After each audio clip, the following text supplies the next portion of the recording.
All right, evening. I forgot what day it is. It's Tuesday.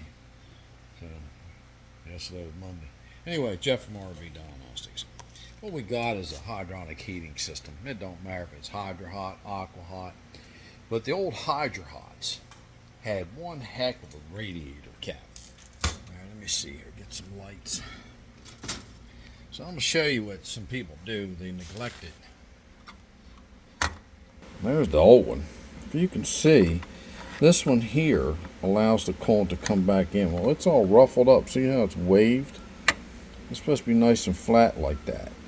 So the big spring right here is what builds up pressure, and then it goes out once it expands and gets hot.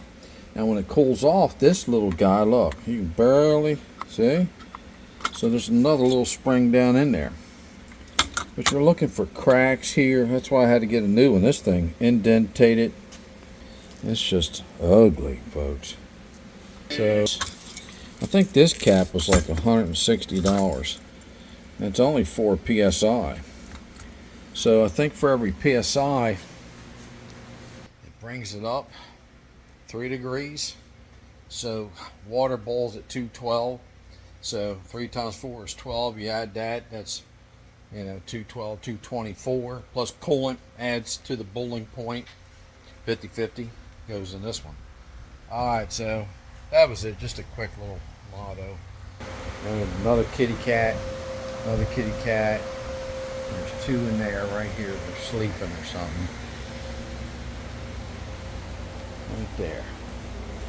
There they are. So this is my cat collection. I think this puts me at 10. So I don't have to worry about mice back there where you park your RV.